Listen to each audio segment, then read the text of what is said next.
Okay, part 3 of Horror Nights History 4 Reflections of Fear from 2008.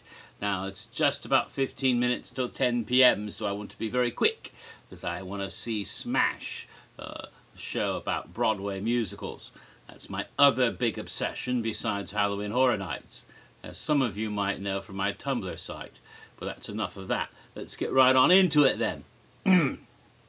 Alright, now as I was wrapping up the previous video, I was talking about this one person who started a thread at the Vault saying, oh, I think Halloween Horror Nights is on its last legs and they will probably end it in about a year or two.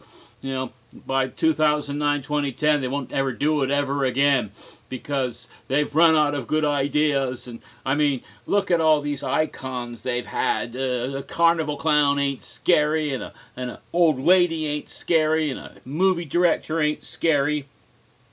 And, you know, now the only one that was scary was that caretaker. That was scary. Ooh, scary caretaker. But a doctor, that's what's going to be the next icon from the website. We can tell it's going to be a doctor, and I work for doctors, and doctors ain't scary, let me tell you right now.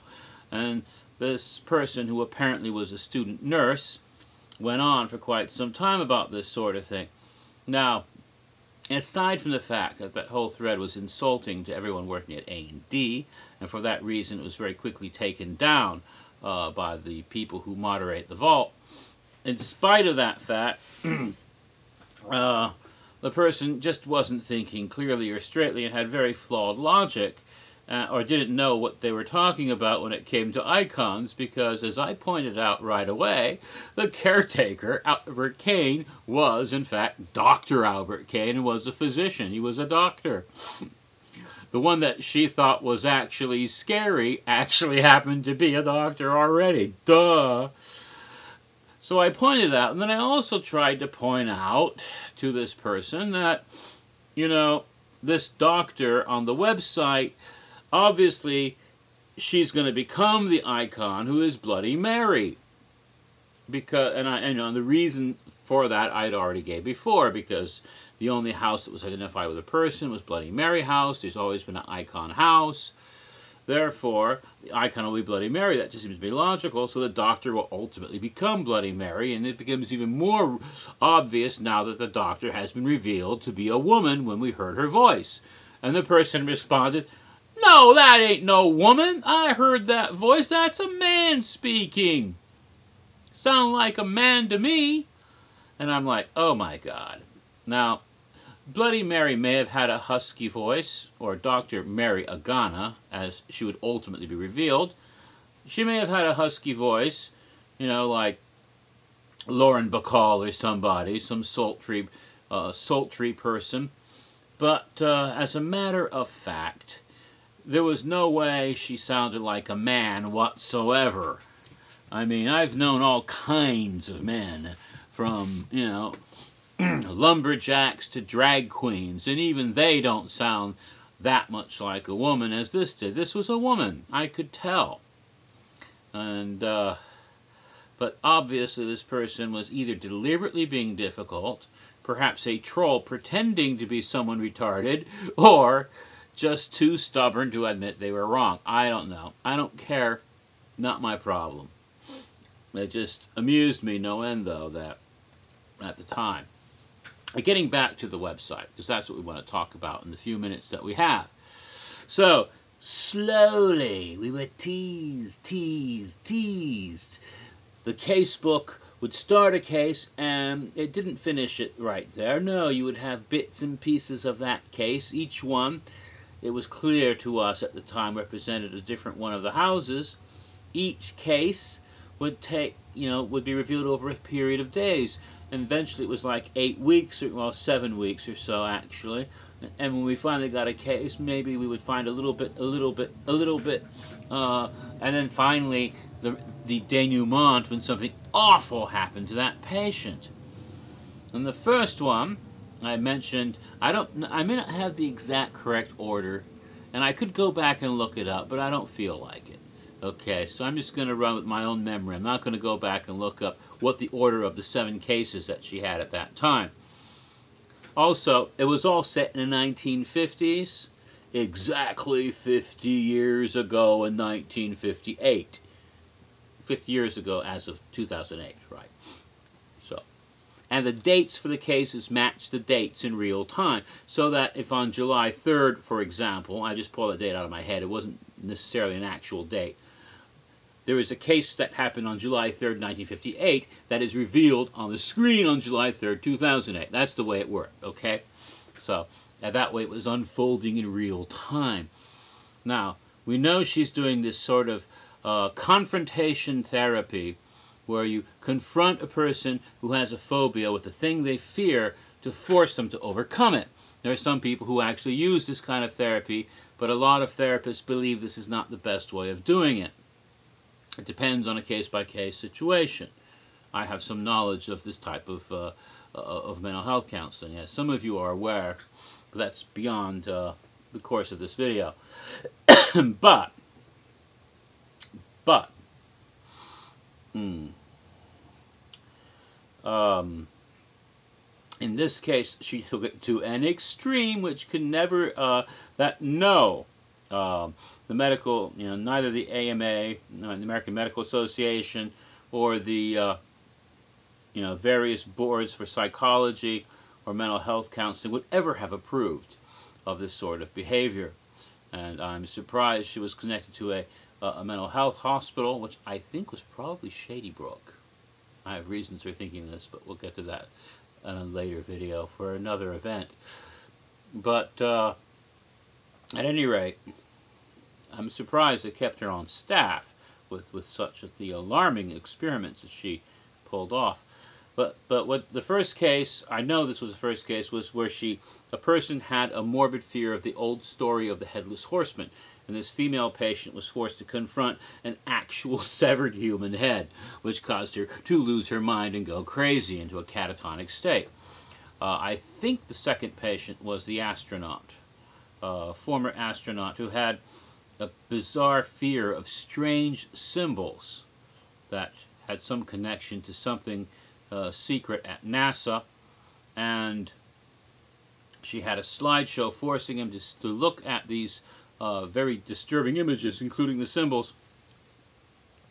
And in a fit of hysteria, he grabbed a sharp fountain pen and injured himself with it. He survived and was also taken to the asylum to be in the loony bin. But she kept the pen, the blood pen, and began to write with it in her casebook. So instead of the typed message, we began to have pen written with a pen that was still tainted with the blood of one of her patients, and was using that to write in her case files. Then she started doodling in her case files, strange, disturbing pictures in her casebook. And the next patient, I think it was the reporter, not a reporter, but a photographer who was investigative photographer who took photographs for newspapers. And he came to see her, and he had a fear of somehow that something with dead people and flash bulbs or whatever it was. He was put in a glass coffin while flash bulbs were going off, and he was afraid that he would see these terrible images when the flash bulbs would go off of dead people. And he wasn't able to, he could have opened the thing and got out, but he was so panicky that he had a heart attack. He had a heart attack and died. And so she didn't kill him deliberately.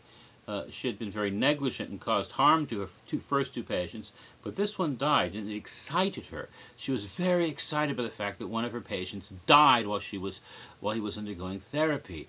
That he was so terrified that he actually died rather than face his fear, and that fascinated her, and she wanted to learn more about this. Okay, and she began to draw even more crazy pictures in her casebook. So from this point on, she actually started deliberately killing her patients. There was the boy who was afraid of monsters from outer space or something in his comic books, and she, like ancient Lovecraftian creatures or something in his comic books that he was reading, and she convinced him to hang himself, which he did. Then there was, let's see, that's 4 patients so far. So she had 3 more. Trying to remember which ones were which. Probably out of sequence. Let's see, these would be Body Collectors, and Doomsday was the last one. So what's the other one then? Oh, Scary Tales. There was a woman who wrote children's stories. Nevertheless, she was terrified of the children's stories that she wrote. For some reason, she was afraid of fairy tales, even though she illustrated them. It was a very bizarre thing to do for a living if you're scared of it. She was placed in a room full of crazy people, and she sort of gave her a safe word, which was the doctor's own name. But when she was narrating the story to the crazy people who attacked her, and eventually she was killed there, and even though she called out the doctor's name 3 times, which was Mary. So she said the name Mary 3 times, and the doctor was watching on the other side of a 2-way mirror. So this woman was killed by the insane patients from the hospital, possibly including the first 2 patients, while saying the name Mary 3 times while looking into a mirror. Then we had the last 2 patients she had at that moment, that were in the case book, which were, let's see, that would be, I'm trying to think what it was he was afraid of, connected to Jack the Ripper. There was something connected to the,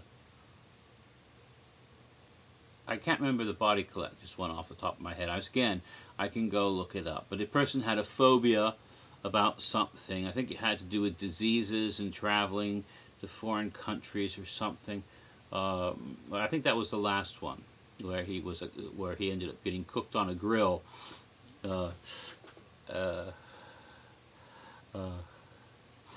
And burned alive. But ultimately, all of the patients were forced to confront their fears in very bad ways, which ended in their actual deaths.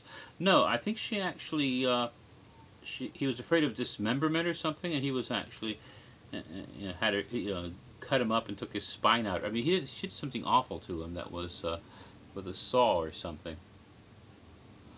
But all of them were connected to one of the houses, and we had to figure out, okay, this is Body Collectors, this is Scary Tales, this is Doomsday, sorting out which house was which and trying to figure that out as we made our way through, and we eventually figured out which was which. Now, at the same time this is going on, all of a sudden we started getting messages. Some of us, if we'd signed up for more information on the website, we started getting email messages from a private detective.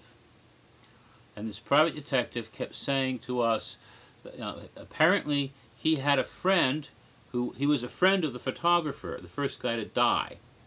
And the guy disappeared after seeing this beautiful female shrink. And he was investigating this doctor to find out what the hell is going on.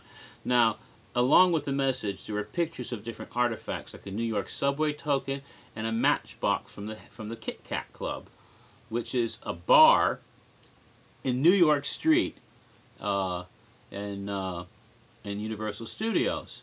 And right across the street from that is a private detective's office, Boris Schuster, private investigator. So we figured out that we're actually getting messages from this person who is a fictional person who's got a name on a window at Universal Studios. That detective in that building on New York Street is actually, on Delancey or whatever street that is sending us messages about investigating this doctor who turned out to be Dr. Mary Agana. Agana being a Guamanian word for blood, right? So he makes this appointment to see her himself, and he's going to be the 8th patient, and he goes to visit her on the night that the site goes live. At the same time that day, a mysterious group called Legendary Truth first shows up on the website with a series of videos on a cell phone investigating 50 years ago the disappearance of Dr. Mary Agana. And the rest we'll talk about later because my show's coming on in 2 minutes.